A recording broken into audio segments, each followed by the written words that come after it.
I told you, this thing is bigger than Nino Brown, and I got a list of Order. If I'm going down, Order in I'm the taking a court. whole lot I of said people with order me. in the court. Nino Brown Boxing, I'm back in the building. Shout out to the LDBC. Don't forget to hit that like button and subscribe. So, I saw Blue Blood Sports TV video about Jarrett Hurd pulling out of the Julian J-Rock Williams fight. First, let me get my take on that. Nino Brown Boxing, since Jarrett Hurd took his first L, I've been campaigning for the rematch. I wanted Jarrett Hurd to run it back right away. I never had any hesitation, never had any doubt, and me wanting Jarrett Hurd to run it back. Now with this news breaking, he's pulling out of the fight. I don't know, like basically it's been talks if he's gonna either take a fight in between, but he's also considering moving up to 160. Whatever that man decides to do at this point, it is what it is. Ultimately, I wanted him to have the immediate rematch. The thing that doesn't make sense to me is myself, I really can't think of many other people. I can't really think of anyone, honestly. Obviously, I don't know everyone's opinion on the matter, but I can't think of anyone else. What the hell is this girl doing? I can't think of anyone else that said Jarrett Hurd should get into an immediate rematch. But the thing that I consistently heard was Hurd need to go back to the drawing board. Hurd needs to Hurd needs to make some changes in his camp. Then Hurd got a new trainer. And it's like, okay, well, one camp ain't gonna make no difference. Hurd need to go back to the drawing board and make some changes. Then you got the same people that say, I've been hearing for years, Jarrett Hurd is a weight bully. I don't see how this guy make 154. He weighed 180, 190, 200 plus pounds, and he cutting down to 154. I hear all this talk about how Hurd needs to go up to middleweight. He's not a true 154 pounder. He shouldn't have been there in the first place.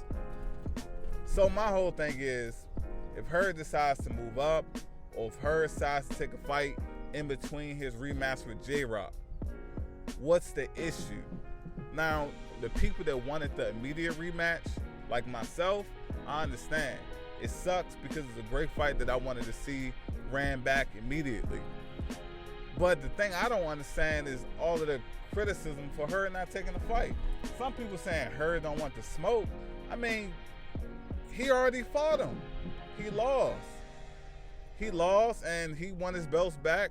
Or if he's gonna go up to 160, it is what it is. I mean, the only person on the PBC side at 160 that is no political battles that he can get in the ring with at this point in time to make a big fight is Jamal Charlo.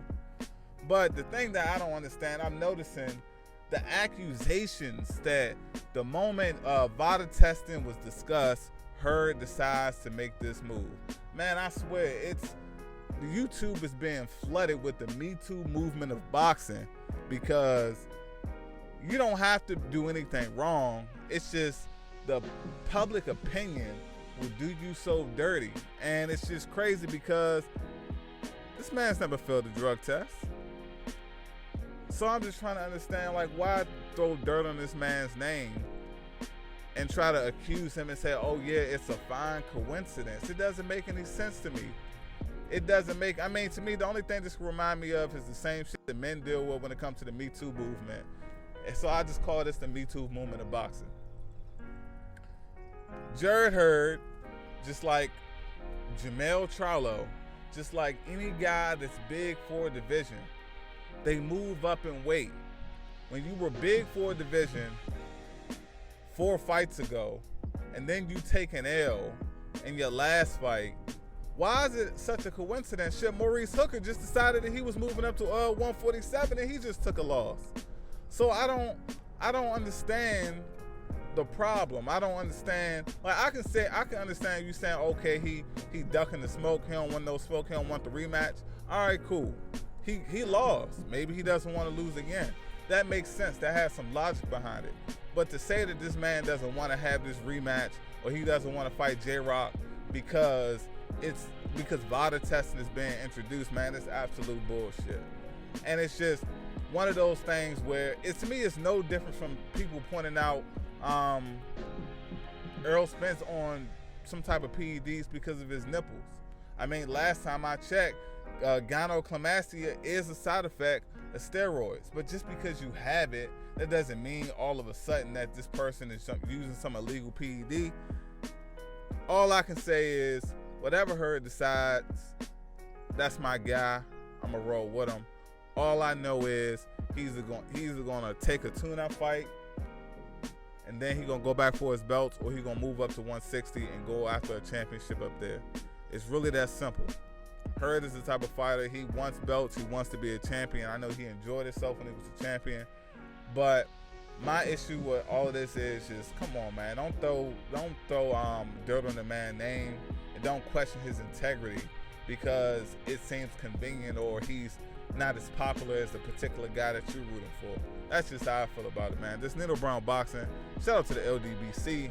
Please, let's stop this Me Too movement of boxing in this comment section because the shit is ridiculous. And I'm out.